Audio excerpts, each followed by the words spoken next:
Olá a todos, iremos hoje dar continuidade ao estudo de Hebreus e hoje nós vamos estudar Hebreus capítulo 6, dos versículos 13 a 20. Eu vou estar lendo na minha versão, você acompanha na tua Bíblia, na tua versão, na sua casa e juntos queremos estudar esse texto então. Diz assim: Pois, quando Deus fez a promessa a Abraão, visto que não tinha ninguém superior por quem jurar, jurou por si mesmo, dizendo: Certamente eu o abençoarei e multiplicarei os seus descendentes.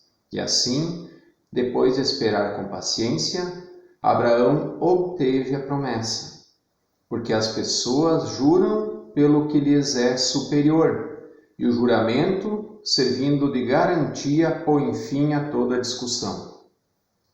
Por isso, Deus, quando quis mostrar com mais clareza aos herdeiros da promessa que o seu propósito era imutável, confirmou-o com um juramento. Ele fez isso para que, mediante duas coisas imutáveis, nas quais é impossível que Deus minta, nós, que já corremos para o refúgio, tenhamos forte alento para tomar posse da esperança que nos foi proposta. Temos esta esperança por âncora da alma, segura e firme e que entra no santuário que fica atrás do véu, onde Jesus, como precursor, entrou por nós, tendo se tornado sumo sacerdote para sempre, segundo a ordem de Melquisedeque. Então aqui o autor de Hebreus ele vai tornar à mente, à memória dos leitores a promessa que Deus fez a Abraão. Lembrando que os hebreus eles são descendentes diretos da linhagem de Abraão.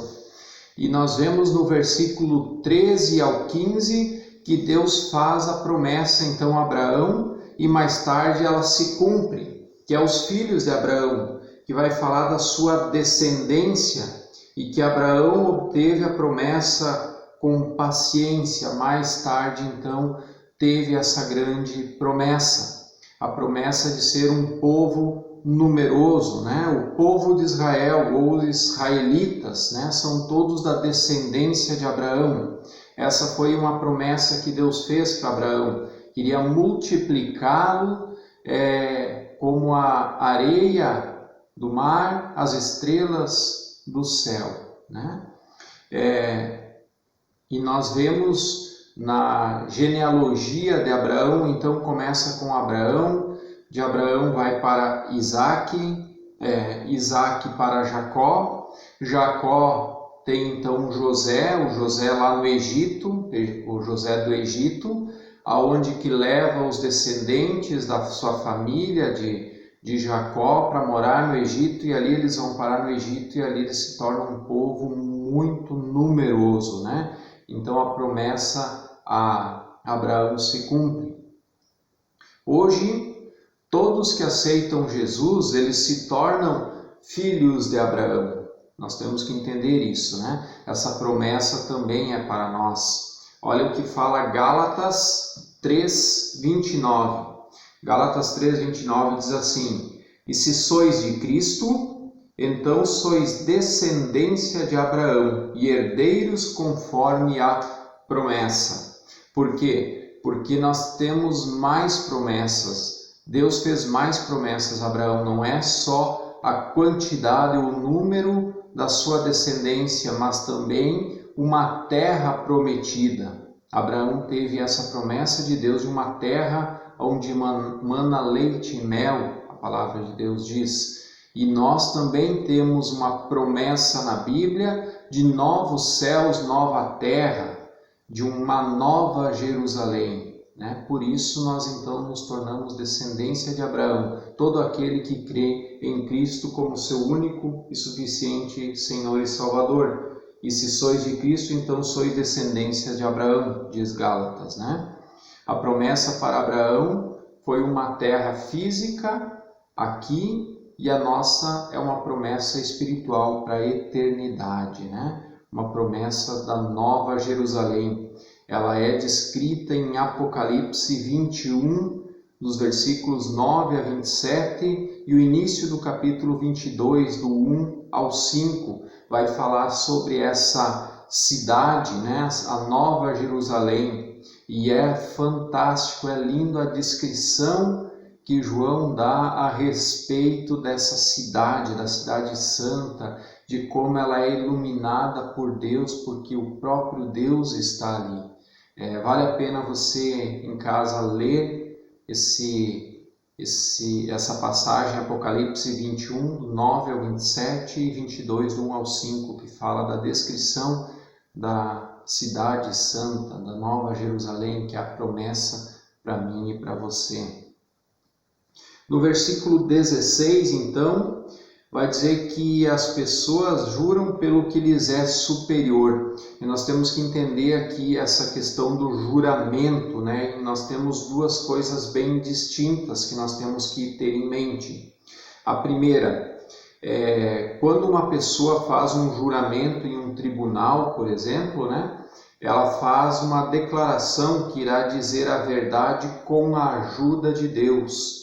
E aí então é como um juramento sobre algo superior que é Deus, não existe nada superior a Deus. Então ali a sua testemunha, o seu texto corrido, aquilo que ele vai falar, testemunhar, então vai ser validado, né? E se acredita-se então que a pessoa está dizendo a verdade, né? Com a ajuda de Deus. Só que nós temos que ter uma outra visão da questão do juramento. Jesus, no Sermão do Monte, ensina que nós não devemos jurar. Ele vai dizer que basta a nossa palavra, o nosso sim, sim, o nosso não, não, e o que passar disso provém do maligno. E isso está lá em Mateus capítulo 5, do versículo 33 ao 37, onde que Jesus vai dizer: não jureis nem porque há nos céus, por Deus, nos céus ou na terra ou debaixo da terra, não jure por nada, né? O que Jesus está tentando dizer é que nós temos que ser pessoas de palavra. E eu lembro que no passado, né, a palavra de um homem valia muito. Hoje tem se perdido muito isso, né? Nós tínhamos a expressão, né, honrar o fio do bigode, né? Que quando uma pessoa dava a sua palavra, aquela palavra era garantia, não precisava de contrato, né? E hoje não é bem assim. Hoje muitas vezes a gente faz negócios com as pessoas, a gente faz contratos e assim mesmo as pessoas depois querem voltar atrás, né? Não tem palavra. E aqui Jesus então nos orienta a nós sermos pessoas de caráter, de palavra, né? Mesmo dando a sua palavra e depois sendo prejudicado por ela, você deve cumprir o seu sim, sim e o teu não, não. Se você falou, está dito, né? E isso deve bastar. Você não precisa jurar, eu juro por Deus que estou falando a verdade. Não, se você toda vez falar a verdade, você não precisa jurar. A gente acredita, todos acreditam, né? No versículo 18, Deus não mente, vai dizer. Diz que ele fez isso para que, mediante duas coisas imutáveis, nas quais é impossível que Deus minta. E aí ele se refere a alguns textos, né? 1 Samuel 15, 29, Números 23, 19, e nós queremos ler esse texto de Números, que é muito conhecido, e a gente costuma até cantar aqui na igreja, num cântico, esse versículo, né? Número 23, 19, vai dizer: Deus não é homem para que minta, nem filho do homem para que se arrependa. Porventura, diria ele e não faria? Ou faria e não o confirmaria? Em outras palavras Deus não mente, se ele falou, está falado, o que ele falou vai se cumprir, ponto final. Podemos acreditar então nessas promessas que Deus tem para nós, né? E ainda ele vai falar no versículo 18, sobre o refúgio, nós que já corremos para o refúgio. O que quer dizer isso? Aqui também ele vai arremeter alguns textos lá do Antigo Testamento, de Números 35, 6, Deuteronômio 4, 41, 42, tem outros textos também que vai falar das cidades de refúgio. O que eram as cidades de refúgio? Foi ordem de Deus que quando eles entrassem na terra prometida, eles fizessem algumas cidades de refúgio, 6 cidades de refúgio, aonde que a lei ali que imperava era olho por olho, dente por dente, né? Então, se alguém matasse uma pessoa, a família daquela pessoa teria o direito de matar o assassino, né? Iria pagar vida com vida. E assim Deus ordenou para que se tirasse o mal do meio de Israel. Só que tinha a questão da não culpabilidade, né? Quando a pessoa mata alguém sem a intenção de matar. E hoje a gente vê isso muito, né? Por exemplo, num acidente de trânsito, onde que eu perco a direção, bato em outro carro e a pessoa que está no outro carro acaba morrendo. Eu não tinha intenção de matá-la, né? Mas ela morreu. Então, naquela lei, essas pessoas que tivessem matado alguém sem a intenção, eles teriam essas cidades de refúgio, eles iriam correr para aquela cidade antes que os familiares a pegassem. Se os familiares pegassem aquela pessoa fora da cidade de refúgio, ela pagaria com a vida.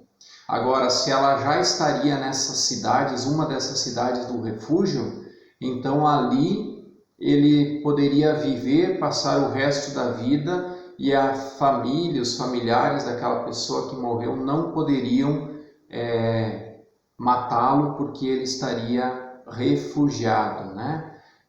Só que também essa pessoa não poderia sair dessa cidade. Se ela saísse do refúgio, do lugar seguro, então ela poderia ser morta, né?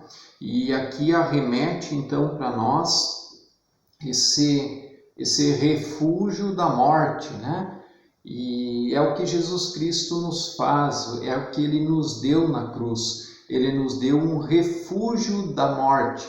Mas qual morte?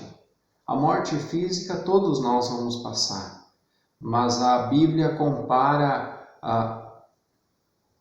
ao inferno como segunda morte. Aquele que vai ao inferno passar a eternidade sofrendo, a Bíblia condena e coloca como segunda morte. E a essa morte, então, Jesus veio nos dar a vida. Por isso que nós temos a ressurreição em Cristo, para uma nova vida, e a promessa, então, da nova Jerusalém. Aquele que não tem a segunda morte, então vai ter esse lugar garantido nessa promessa de Deus da nova Jerusalém. Então nós que somos de Cristo, descendência de Abraão, que já estamos no refúgio de Cristo, então ali nós, segundo o texto bíblico aqui, nós que já corremos para o refúgio, tenhamos forte alento para tomar posse da esperança que nos foi proposta.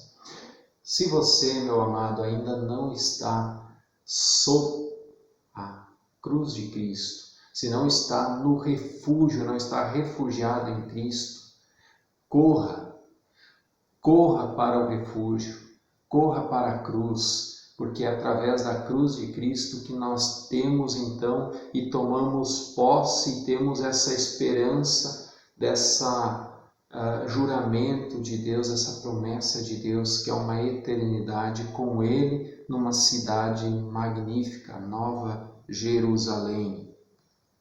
No versículo 19 e 20, nós temos então a promessa. Vai falar: temos esta esperança por âncora da alma, segura e firme, e que entra no santuário que fica atrás do véu, onde Jesus, como precursor, entrou por nós, tendo se tornado sumo sacerdote para sempre, segundo a ordem de Melquisedeque. E nós temos que ver aqui então que no versículo 19 nós temos a segura e firme âncora da alma, ou seja, aquele que está no refúgio de Cristo, aquele que é descendência de Abraão, ele tem esse juramento, ele tem essa promessa, e é uma promessa firme, segura, e nós podemos lançar âncoras da nossa alma, porque ali nós estamos seguros. Por quê? Porque Deus não é homem para que minta, nem filho do homem para que se arrependa. Se Ele prometeu, Ele vai cumprir. E nós podemos crer e ter essa certeza. E nós vemos ainda no versículo 19 que nós entramos então no santuário atrás do véu. E aqui arremete também ao Antigo Testamento, quando o sumo sacerdote entrava atrás do véu para fazer a propiciação dos pecados do povo. E ali ele então pedia a Deus o perdão para o povo, né? E nós temos perdão dos pecados através da cruz de Cristo. E ali atrás do véu, onde tem a presença de Deus, só o sumo sacerdote podia entrar. Agora nós podemos entrar, nós podemos estar atrás do véu, na presença de Deus. Eu e você nós podemos, não precisamos do sumo sacerdote para isso. Por quê? Porque Jesus foi o precursor, entrou por nós, se tornou o sumo sacerdote, diz o versículo 20. E nós temos então essa promessa de entrar na presença de Deus na eternidade. E falo mais uma vez, lê Apocalipse 21 com calma, o versículo 9 e 27, e o capítulo 22, do 1 ao 5, onde fala da Nova Jerusalém, da presença de Deus que ilumina Sião, ilumina a cidade. Vai ser algo fantástico, a gente lê, tenta imaginar, mas por mais que nós conseguimos, a nossa mente humana é limitada, por mais que nós possamos imaginar como vai ser, eu te digo com certeza, vai ser muito melhor ainda, porque nós não conseguimos imaginar o tamanho da glória que é estar na presença de Deus. E a conclusão então desse estudo: Deus tem uma promessa, Ele tem um juramento que é eterno. Ele vale para toda a descendência de Abraão. Aquele que tem a Cristo se torna a descendência de Abraão. E a promessa é de estar atrás do véu na presença de Deus durante a eternidade. Deixa eu te perguntar. Você tem certeza da tua salvação? Você tem certeza que vai estar na presença de Deus atrás do véu? Você tem certeza que você está refugiado na cruz de Cristo? Você tem certeza que a tua alma já está ancorada? Se você tem essa certeza, glória a Deus, prossiga firme para o alvo da promessa. Agora, se você não tem essa certeza, não deixe para amanhã. Você pode chegar à cruz de Cristo. Corra para a cruz de Cristo. Corra até esse refúgio. Se refugie em Deus. Se refugie em Cristo, para que a tua alma possa lançar âncoras e não mais ter uma alma angustiada, uma alma preocupada. Que Deus te abençoe. E que possamos nos encontrar um dia, todos nós juntos na Cidade Santa, na Nova Jerusalém, e que essa promessa, essa esperança seja real na minha e na tua vida. Entregue teu caminho ao Senhor, entregue a tua vida a Cristo, entrega o teu coração, a tua vida, os teus cuidados para Jesus, receba-o como teu único e suficiente Senhor e Salvador, para que essa promessa, essa esperança seja firme na tua vida. Que Deus te abençoe em nome de Jesus. Amém e amém.